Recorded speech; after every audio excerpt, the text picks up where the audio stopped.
প্রতি গিটে গিটে শশার ফলন যেটা আপনারা জমিতে দেখতে পাচ্ছেন, প্রত্যেকটা গাটেই কিন্তু জালি রয়েছে। হ্যাঁ, শীতকালীন শশার এই জাতের যদি আপনি বীজ চাষ করেন তাহলে একদিকে যেমন গাছ সুন্দর থাকবে, অপরদিকে প্রত্যেকটি শশার কালার সাইজ একদম দেশি শশার মতো হবে। আর ফলনের নিয়ে কি বলবো, যেটা প্রত্যেকটা গাটে গাটেই হবে, সেটা আপনারা দেখেই বুঝতে পারছেন। আজকের ভিডিওতে আমি কথা বলবো শীতকালীন স্পেশাল মাটি ও মাচার যে জাতগুলো চাষ করা হয়েছিল সেগুলোর রেজাল্ট নিয়ে।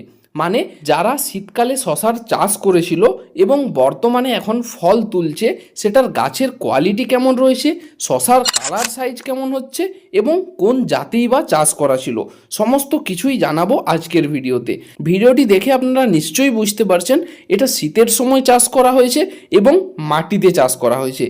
এই জাতের শশা যদি আপনারা চাষ করেন তাহলে এটার রেজাল্ট কিন্তু খুব ভালো হবে, যেটা আপনারা ভিডিওটি দেখেও বুঝতে পারছেন। প্রত্যেকটি গাটে গাটে ফল এসেছে, পাশাপাশি শশার কালার ও সাইজ খুব সুন্দর। এবার প্রশ্ন আসে যে কোন জাতের শশা এখানে চাষ করা হয়েছিল।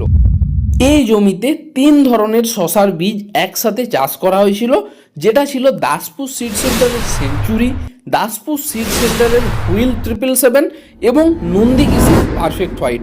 এই 3টে জাত একসাথে মিক্স করে চাষ করা হয়েছিল, যেটার ফলন কিন্তু দুর্দান্ত এসেছে। সমস্ত কিছু আপনাদের সামনে তুলে ধরলাম, গাছের কোয়ালিটি থেকে শুরু করে ফলের কালার সাইজ এবং ফলের ধরন। আমাদের এখানে সমস্ত ধরনের সবজির বীজ পাওয়া যায়। আপনি ভিডিওটি যেখান থেকেই দেখেন না কেন, বাড়িতে বসেই হোম ডেলিভারি পাওয়ার সুবিধা রয়েছে। তাই বেশি দেরি না করে আমাদের নন্দী কৃষি ইউটিউব চ্যানেলে যান এবং সেখানে আমাদের মোবাইল নাম্বার সহ বিস্তারিত তথ্য আলোচনা করা রয়েছে।